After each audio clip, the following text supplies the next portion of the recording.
Hello everyone, welcome to today's session. If you are new to our channel, please subscribe it for the daily videos. What is atelectasis? Atelectasis is different from a collapsed lung, also called pneumothorax.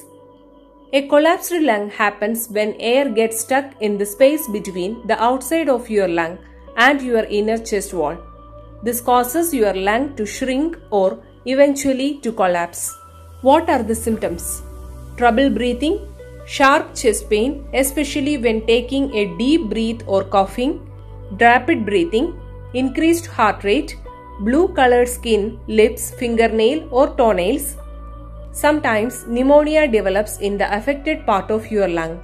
When this happens, you can have the typical symptoms of pneumonia such as a productive cough, fever and chest pain. What causes it? Depending on the cause, atelectasis is categorized as either obstructive or non-obstructive. Causes of obstructive atelectasis.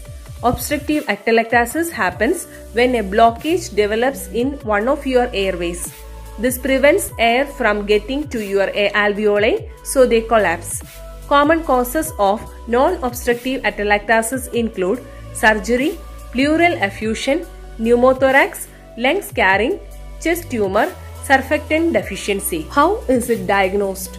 Check your blood oxygen level with an oximeter, a small device that fits on the end of your finger. Take blood from an artery, usually in your wrist, and check its oxygen, carbon dioxide level and blood chemistry with a blood gas test. Order a chest X-ray. Order a CT scan to check for infections or blockages such as a tumor in your lung or airway.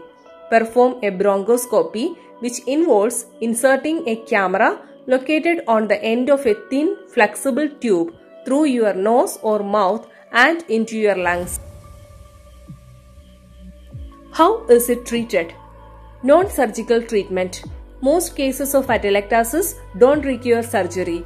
Depending on the underlying cause, your doctor might suggest one or combination of these treatments like chest physiotherapy, bronchoscopy, drainage.